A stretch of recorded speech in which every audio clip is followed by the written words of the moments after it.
The views, ideas, and content of WellSeekers and their guests are their own opinions, and you should always seek additional professional help around any of the issues discussed here on WellSeekers. Hello and welcome to WellSeekers, where we are giving you the keys to rise, come back, and thrive in this complicated world to help you find your story of well from the mind down. I'm Lucia. For those of you who don't know me, I am the host of WellSeekers. I'm also an Emmy-nominated journalist and host and a licensed mental health professional. This is your first time joining us. WellSeekers is really all about giving you those keys like we talked about. Maybe you never got the keys. Maybe your parents hid them. Maybe you lost them for a little while and you need a reminder. Maybe you just want a new pair. We're here to offer personal stories, conversation, and solutions to help with growth, with mental, emotional health, with holistic well-being, with relationships, with family, with friends, everything to help you rise, come back, and find your story of well. And for some people, it's writing a whole new story of well. So we're really glad you're here today. In that spirit of writing a whole new story of well, we're in the middle of a series on mindfulness for 2021, moving into 2022. And one of the things we do here is talk a lot about stories and the power of stories, the power of connection, right? Yes, research is so important and tools are so important and cutting edge things are so important. Sage advice is so important. Advice is important, right?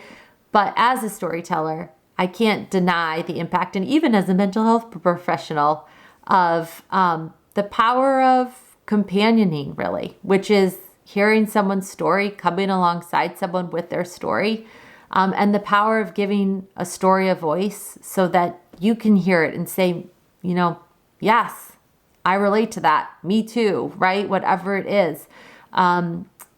Identifying with someone's story is a powerful thing, and it absolutely can motivate people to change. I know for myself, there were so many pockets of my journey along the way where it was someone's story, whether it was with food or substance or fill in the blank, with divorce, with relationships, with grief, right? Losing my brother. I remember losing my brother when I was 19. Literally, he disappeared and has never been found. Which could be a whole different series on grief. But I remember it was people's stories. It was people coming up to me and saying, I lost my brother. I know what it feels like. Or I lost my father. Or I lost this person. That first experience, right? It was people's stories because I didn't know what grief was and I didn't know how to get through it. And I wasn't down with mental health at the time. So that's really what perpetuated me forward during that time. And since then, you know, unfortunately and fortunately, I've had a lot of losses since. And, you know, I know how to deal with them now because of the road that was cleared before me from people. Even more, truly. As a licensed therapist, I'll tell you therapy is needed for some things. Grief is one of them. But having people guide me was foundational, absolutely foundational in the way that I got through such a tragic time. That's why today's show is all about a personal story. Our guest happens to be a friend of the show, one of my best friends, Swami Varadan. If you listen to the show, you know Swami is a mindfulness and meditation teacher and just an all-around amazing guy. We'll probably get into it. We met in media when I was in full-time media in Los Angeles, and he was as well. And there was just an instant connection between us. He had a really powerful journey that took him from doing things like working on Ryan Seacrest's show to where he is today as a mindfulness instructor. Really similar paths in the sense of having things that altered our journeys, that took us out of the day-to-day media world into health and media, which we both sit in today. I feel like when it comes to stories, letting the person speak is more important than anything I have to say. So we're going to be right back with Swami Varadan, mindfulness meditation instructor, amazing human, and someone with a really powerful story and a really powerful journey of how he went from the world of media, Los Angeles, the day-to-day, into a really powerful series of events that led him to the man he is today. So we'll be right back with Swami Varadan here on WellSeekers. You're listening to WellSeekers, a show where the journey is just as important as the destination. And we are back on WellSeekers talking about personal journeys of mindfulness and how they have transformed lives. I'm so honored to welcome back to the show mindfulness teacher, meditation guru, friend of the show, and my personal friend, Swami Varadan. Swami, thanks so much for joining us today on WellSeekers. Thanks, Lucia, for having me. So I know we've had you on to talk, Swami, about meditation practice and putting it in practice. And we're doing our series now on mindfulness in 2021 or 2022, if you're listening in 2022. So mindfulness in our current state of the world. And we've been talking about ways to really incorporate it into our love lives, into our work lives. But one of the things that I think is always so powerful is to hear people's personal journeys of how mindfulness and meditation and personal development changed their lives. And we've had you onto the show before to talk professionally, but you have such a powerful personal story.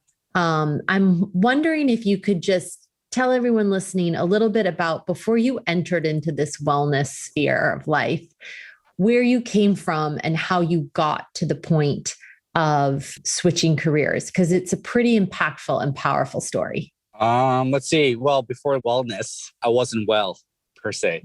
I was heavy into partying.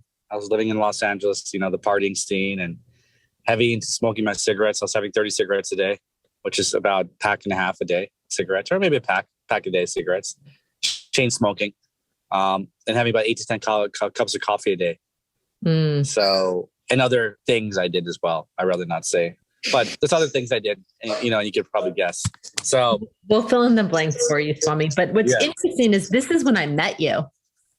Right. This is when I met Swami, was when I was living in Los Angeles and I was full on in media as well. Yeah.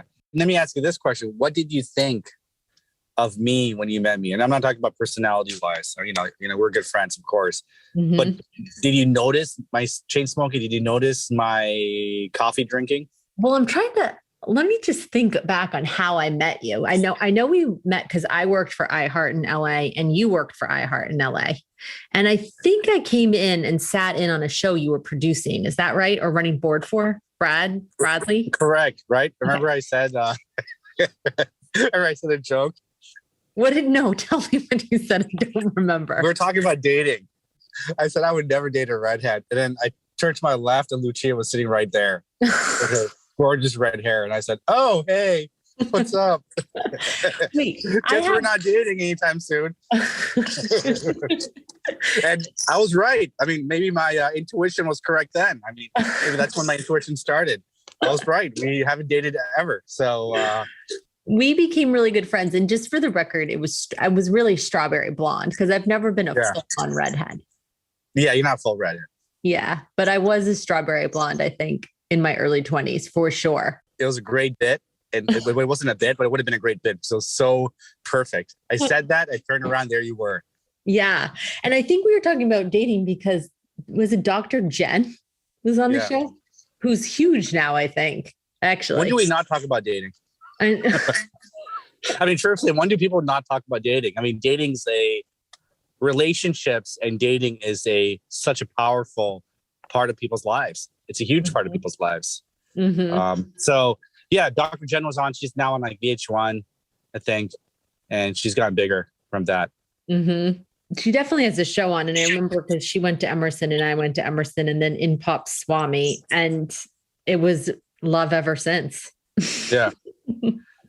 Truthfully. Did you notice anything when I was smoking and drinking coffee? I was new to LA when I met you. I think I was like there for a week when I met you. Right. If anyone has lived in Los Angeles, and maybe it's changed in the last decade, but it's just like a mecca for people that drink. It's really odd, right, Swami? Because you have like people that are uber healthy and really into like the latest and greatest. And then you have like people that are really into partying, doing drugs. Do you know what I mean? Yeah. So I don't think it even registered, to be honest. I think it was just like, okay, this is someone that falls more into the media party, not the media wellness. Let me say this. I don't drink coffee anymore. I'm caffeine free. I don't smoke cigarettes anymore. But people would tell me now, looking back, my friends would say I was so hyperactive that I would literally walk away in mid-sentence when they were talking. No. Yeah, and not even realize I was walking away. I don't remember you doing that to me. I think you're the only person. Maybe it is true love. Or maybe I was just so ADD, I didn't notice because I was walking away too. Right. Exactly. And I say that because I have ADD. Tell me, you lived in that life for how many years? But 7 to 8 years. 7 years. 7 years. Then what happened for you on your journey? And then I lost everything. I lost my job during the economy crash. My car broke down on the highway.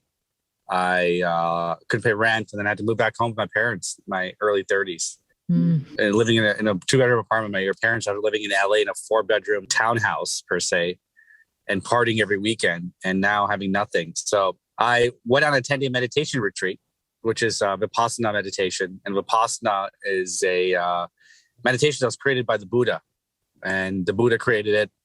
And then it was resurrected by a businessman called Goenka. And Goenka was a very successful businessman, but he had migraines. He went to doctors all over India and they couldn't solve the migraine. And someone said, why don't you do meditation? He did this Vipassana meditation and the migraines went away. And he promised everyone that he would open up meditation centers for free for everyone in the world. And that's what he has done. It's a nonprofit. It's all donation based. And you go there for 10 days, no writing, no reading, no talking, no emails, nothing. You meditate for 10 days straight and you are all by yourself with your own thoughts. And then you leave a brand new man, I suppose. How did you find out about this? And how, if someone's listening and wants to know more, do you know how they can find out about this? I found out because my brother did it.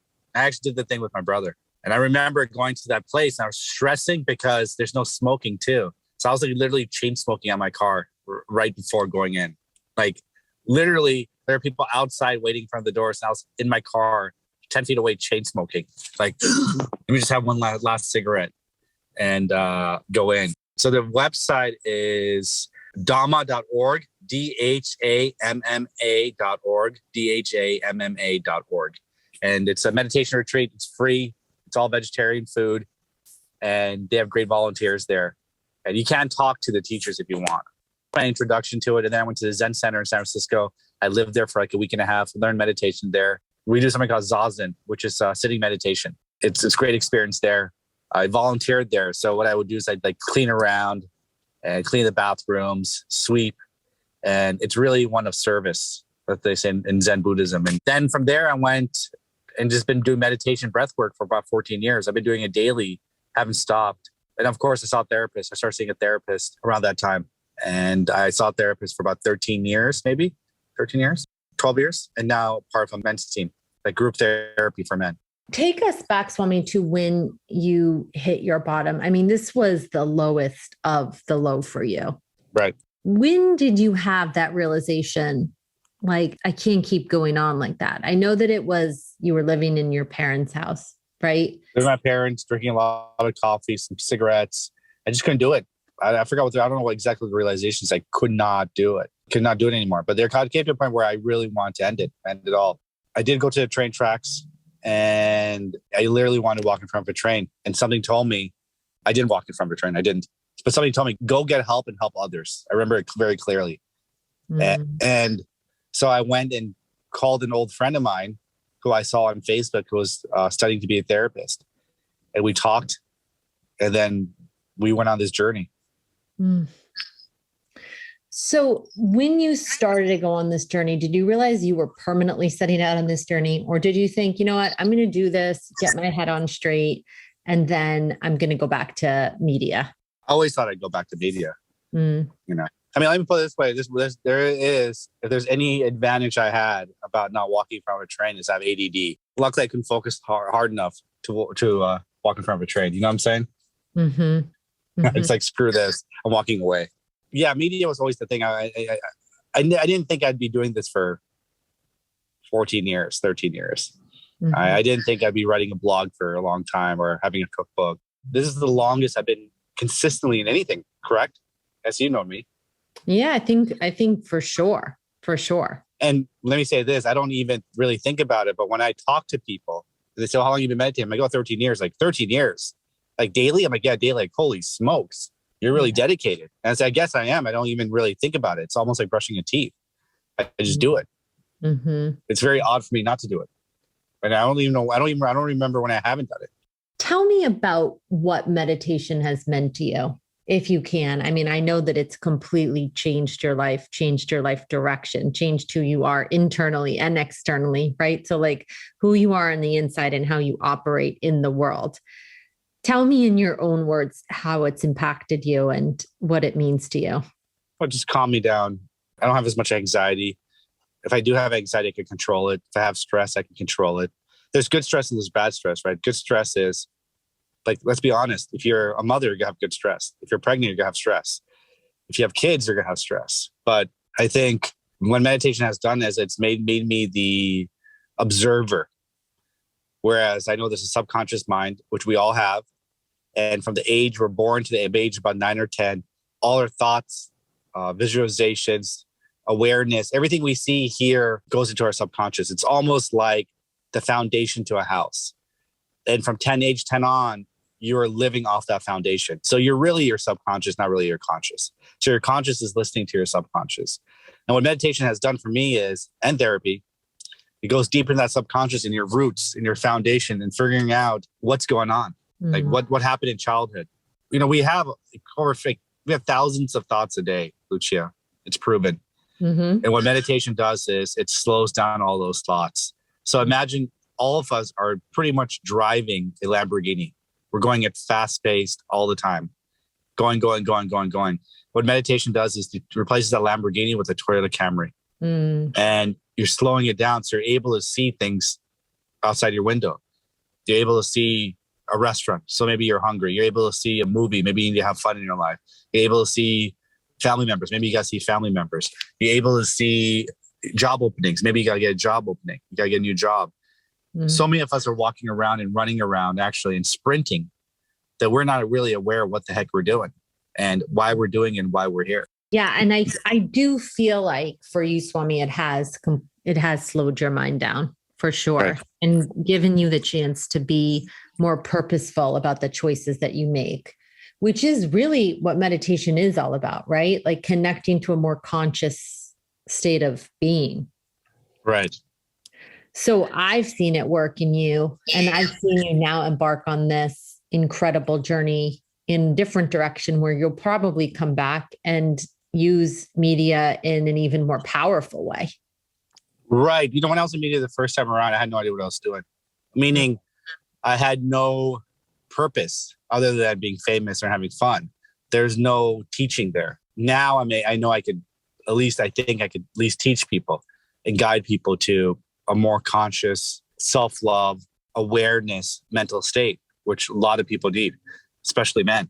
Tell me about that, especially men. Well, I'm a man, and we are not taught to be emotional creatures. We're taught to be all about data, business, money, success, and leading.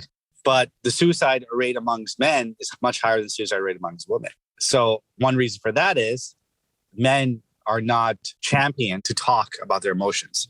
They're actually kind of made fun of, or they have been made fun of to talk about their emotions, talk about their anxiety, stress, insecurities. So what we say in my men's team is there are men walking around right now, a lot of men who have bricks in their pockets and pebbles in their feet. What I mean by that is pebbles in your feet. Some little small thing happened to you maybe 10 years ago. You're holding on to it. Some big thing happened to you 20 years ago, 5 years holding on to it. And you're reacting to others in an anger, frustrated manner rather than reflecting. And you're reacting to yourself and you're tense and you're angry and you're mad. And what meditation does is it calms you down. Like it lets go of that all that anger and that stress and anxiety. And that's what group therapy does too. Do you think that the approach to meditation, I know this isn't necessarily why you're here, and I think this is why you're such an important part of, I feel like, WellSeekers. And, we've talked about having Swami as part of the show in a bigger capacity. But do you feel like meditation for men works differently than females then? It definitely affects them. Because every time I teach meditation to a man, he's like almost blown away that he could actually meditate and not say anything for like 10 minutes. It's like he's blown away that he doesn't have to be in control for 10 minutes. He's blown away that he doesn't have to be a leader, quote unquote, for 10 minutes. In that sense, I have seen a difference, whereas females are already emotional. And what I mean by that is I don't mean emotional in a negative way. If you're a female, you're able to communicate and connect with your female friends and talk about your emotions, correct? Sometimes. Right. Sometimes. Men don't have that. Men don't have that because men are very competitive. Yeah. And they compare each other. They compare themselves to each other. So it's very hard to see a man and have a personal conversation without it being judgmental. What meditation does is there's no judgments in meditation. It really relaxes your mind, and men need to be relaxed. Do you feel like then in that sense, you're just saying that with men, there's not an opportunity to relax and express emotions, and this is a window into that world? And you feel like what we classically identify, society will say feminine, right? I know that there's lots of different, right? It's not binary, male, female all the time. No. But if we're just going based upon male, female conversation within the construct of societal feminine idea, there's more of an opportunity to express emotion, is what I hear you saying. Correct. Yeah. 100%. Without a doubt. And I say this to you because I know this, because I think partly you and I became very close friends very quickly is because I was the opposite. I was able to express emotions very easily and with no shame expressing emotions. But I was at times shamed by everyone else, including females, being too nice, being, too much of a people pleaser, being too emotional, sensitive. I got all those words until, quite frankly, a year ago when there was a corona attack and the whole world had to figure out, wait a second, our mental health is important. So I come from that aspect. So you couldn't have said it any better. It's 100% correct. And I think also being a man, Lucia, is I have a lot of female friends and they want, and I could be wrong, but my female friends have told me they want a vulnerable man, but not too vulnerable. A guy who can talk about his emotions, but not too emotional. They want a man who's self-aware and is also strong. So funny you say that, Swami, because there was a training I was in about relationships and male, female. Again, we're just talking binary, right? Male, female. We could have a whole other show, whole other conversation on this. But if we're looking at male, female relationships, how women look for in male counterparts, men that are more willing to express emotions more than ever in this. Right. In this current climate. So I find it interesting because there is an expectation now in any gender that you have the ability to express emotions. And I just think that that is not something that is necessarily taught to anybody, male, female, or otherwise. Right. This is such a fascinating conversation. I feel like we actually need to have you back to talk about this in detail. If you could tell somebody in a few words who may be struggling, maybe they weren't in media, but maybe they're at a point in their life where they're not quite sure what's next, where to turn, what to do, and they are feeling as low as you were feeling before you set out on this mission, and maybe they are not going to hop into a new wellness career. But if you had any words of advice or wisdom to offer, what would those be? Well, I would say to ask for help. I would say to slow down. I would say find a meditation teacher or go to a meditation retreat. Vipassana is free. I'd say one of the biggest things I've done as far as the male goes is join a men's team. There's one called Mentor Discover Inspire .org. And it's a men's team where men can talk about their emotions with each other. And that's one of the greatest resources in my life. It's completely changed my life, along with meditation and therapy. So what I would say to anyone who's down is you're not out and there's help out there. That's the great thing with society nowadays. We can talk about social media. We could talk about Instagram, Facebook, TikTok. We could talk about influencers. But what we need to really focus on is there's so much help out there that you could get. I love that. Swami Varadan, meditation guru, teacher, friend of the show, and just all around incredible human. Thank you so much for joining us on WellSeekers. And if people want to find you, how can they find you, Swami? Urban to Urban Meditation on Instagram. And that's where you can find me. Swami, thanks for your time. We'll have you back to talk about more about that. And we will be right back on WellSeekers. Thank you. Today's lifestyle demands the best in wireless, and with Pulse Cellular, you have the best options available. Switch to Pulse Cellular for unlimited talk, text, and high-speed data, coast to coast with no contracts, no credit checks, and no overage fees. One line for $65 or 4 lines for just $45 each, including hotspot, Wi-Fi calling, and 50 gigs per line. And for all you travelers, we got you covered in Canada and Mexico. Plus, text and data in over 210 countries worldwide, all with the best phones or bring your own. That's pretty awesome. Get the best user experience on mobile at pulsecellular.com. Thanks for being part of the Seekerhood. We couldn't do this without you. Now, back to the show. Welcome back to WellSeekers, and thanks so much again to Swami for joining us today. If you have a story you want to share, I can't believe I forgot to do this in outros for the other episodes. So if you have a story you want to share, always make sure to reach out to us. You can find us on Instagram, on Twitter, on Facebook. You can email me directly if you go on the website. Everything is at WellSeekers. So wellseekers.com/WellSeekers. You can find us, and you can absolutely find me. One of the best parts of doing this show is hearing from you. Hearing from our listeners, having people ask questions. We're going to start doing a series where we do some Q&A. So I'd love to hear your questions, comments, anything you have that you want us to look into, have as a topic, or maybe it's just on your mind. But sharing your story is one of the most powerful things you can do. Swami, thank you so much for sharing your story with us, for helping guide people who may be struggling today as well. And most importantly, thanks for being my friend, and thanks for being a friend of the show as well. For everyone listening, for everyone who's a part of the team here, I want to say with the most sincerest gratitude, thank you for being a part of my journey. Thank you for giving us your time today. Thank you for being here and a part of our family. We are very grateful that you've chosen to spend your time with us. So we'll be back real soon. Thanks for being with us here on WellSeekers. How would you like to join the conversation? Email us anytime at hello@wellseekers.com.